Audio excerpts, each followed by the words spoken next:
പരിശുദ്ധ കന്യകയുടെ പിറവി. പരിശുദ്ധ കന്യകാ മറിയത്തിന്റെ മാതാപിതാക്കന്മാർ വിശുദ്ധ യോവാക്യമും വിശുദ്ധ അന്നയുമാണെന്ന് പരമ്പരാഗതമായി വിശ്വസിച്ചു വരുന്നു. വിശുദ്ധ യാക്കോബിന്റെ സുവിശേഷം എന്ന അനുകരണ ഗ്രന്ഥത്തിൽ നിന്നുമാണ് അത് നമുക്ക് മനസ്സിലാക്കുവാൻ സാധിക്കുന്നത്. വിശുദ്ധ യോവാക്യമും അന്നായും സന്താന ഭാഗ്യമില്ലാതെ വളരെ കാലം ദുഃഖാർത്തരായി ജീവിച്ചു. എന്നാൽ അവരുടെ ദീർഘകാലത്തെ ഉപവാസത്തിലും പ്രാർത്ഥനയിലും സംപ്രീതനായി ദൈവം അവർക്ക് സന്താന ഭാഗ്യം നൽകി. ഒരു സന്താനം ലഭിക്കുന്ന പക്ഷം അതിനെ ദൈവത്തിന് സമർപ്പിക്കുന്നതാണെന്ന് അവർ വാഗ്ദാനം ചെയ്തു.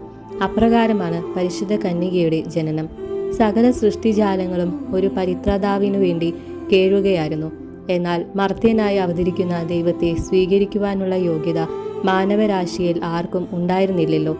പരിശുദ്ധ കന്യകയുടെ ജനനത്താൽ മാത്രമാണ് മാനവരാശിയുടെ ആഗ്രഹം സഫലമാകുന്നത്. സൂര്യോദയത്തിനു മുമ്പ് പ്രഭാത താരം ഉദിക്കുന്നതുപോലെ നീതിസൂര്യനായ മിശിഹായുടെ മനുഷ്യാവതാരം പ്രഖ്യാപിച്ചതുകൊണ്ട് മേരി ഒരു ഉദയനക്ഷത്രമായിരുന്നു. ദൈവം മനുഷ്യനെ മനുഷ്യൻ വഴി രക്ഷിക്കുവാനാണ് തിരുമനസ്സായത്. എന്നാൽ ദൈവത്തിന് മനുഷ്യ സ്വഭാവം സ്വീകരിക്കുവാൻ മാനവകുലത്തിൽ നിന്നും ഒരു വനിതയുടെ സമ്മതാവശ്യമാണ്. അതിനായി മഹിലകുല മണിമകുടമായ പരിശുദ്ധ കന്യകയെ തെരഞ്ഞെടുത്തു.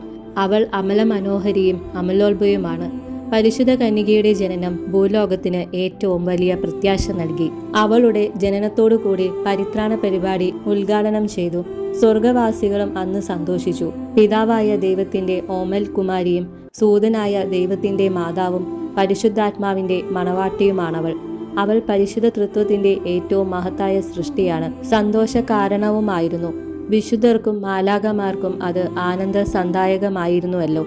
പരിശുദ്ധ കന്യകയുടെ നേരെയുള്ള ആത്മാർത്ഥമായ ഭക്തി നമുക്കുണ്ടെങ്കിൽ നമ്മുടെ ജീവിത പ്രശ്നങ്ങളുടെ മധ്യത്തിലും സന്തോഷവും ധൈര്യവും പ്രത്യാശയും കളിയാടുന്നതാണ്.